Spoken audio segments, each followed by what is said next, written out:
Hello student, welcome to my YouTube channel, The Count. আমরা এখানে শিখব পাইথন প্রোগ্রামিং ল্যাঙ্গুয়েজ সম্পর্কে এবং ডিটেলসে শেখার চেষ্টা করব। আজকের যে বিষয়টা নিয়ে আমরা আলোচনা করব সেটা হচ্ছে পাইথন ভেরিয়েবল সম্পর্কে।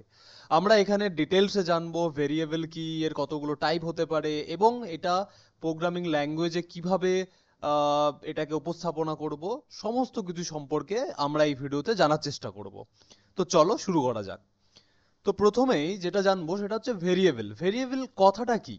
তো এখানে যেটা লেখা আছে, variable is like a container. Variable is like a container that store data. Variable হলো একটা কি না কন্টেনার, যেখানে কি না ডাটা কি হয়, স্টোর হয়ে থাকে। যেমন এখানে আমি কি করেছি, একটা কন্টেনার দেখানোর চেষ্টা করেছি। তিনটে কন্টেনার আছে, এই একটা, এই একটা এবং এই একটা, এই তিনটে কন্টেনার।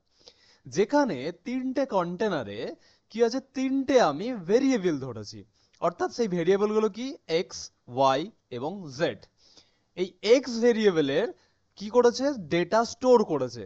ডেটা কেমন স্টোর করেছে না, তার মানটা হচ্ছে 10। যে এই একটা টিফিন বক্স বলতে পারো, এই টিফিন বক্সে আমি কিছু খাবার রেখেছি, এই টিফিন বাক্সেও আমি কিছু খাবার রেখেছি এবং এই টিফিন বাক্সেও আমি কিছু খাবার রেখেছি। এখানে আলাদা খাবার আছে, এখানে আলাদা খাবার আছে এবং এখানেও আলাদা খাবার আছে। তার মানে এখানে কিছু খাবার আছে, অর্থাৎ এখানে কিছু ভ্যালু আছে যেটা স্টোর করে রেখেছে। তো সেই যে ভেরিয়েবলটা যার দ্বারা আমি ডেটাটাকে স্টোর করে রেখেছি, সেই ভেরিয়েবলটাকে ধরেছি এক্স। ছোটবেলায় আমরা যেমন অঙ্ক করছিলাম তখন আমরা দেখেছিলাম, কি দেখেছিলাম, যে আমরা ধরে নিতাম যে ধরি রামের বয়স এক্স বছর, তারপরে আমরা গিয়ে রামের বয়সটা নির্ণয় করতাম।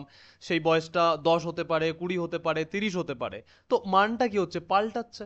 তো তেমনি ভাবে এখানে এক্স এর মান আমি 10 ধরতে পারি, 20 ধরতে পারি, 30 ধরতে পারি। অর্থাৎ এক্সটা হচ্ছে এখানে ভেরিয়েবল।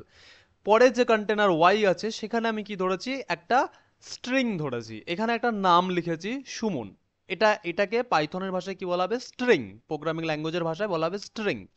তারপরে যেটা ধরেছি জেড, জেড ভেরিয়েবল ধরেছি, যেখানে আমি ডেটা স্টোর করেছি অর্থাৎ ভ্যালু রেখেছি। সেটা কত না, 3.14।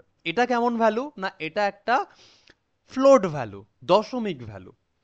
তাহলে এটা হচ্ছে একটা কন্টেনার যেখানে আমি ডেটা স্টোর করেছি x সমান 10। এটা সেকেন্ড কন্টেনার যেখানে আমি ডেটা স্টোর করেছি স্ট্রিং হিসাবে y ভেরিয়েবল ধরেছি এবং তার যে ভ্যালুটা স্টোর হয়েছে সেটা সুমন নামে। এবং থার্ড যে কন্টেনার আমি ধরেছি এবং যে ভেরিয়েবলটা আমি ধরেছি সেটা z, আর যেখানে ডেটা স্টোর হয়ে আছে কত না 3.14। এটা একটা ফ্লোট ভ্যালু, এইখানে আমি সেটা লিখেও রেখেছি কি না, x equals to 10। Here x is a variable, it store the value 10। আমরা চাইলে এখানে x এর মান 20 ধরতে পারি, 30 ধরতে পারি, যা কিছু আমরা ধরতে পারি।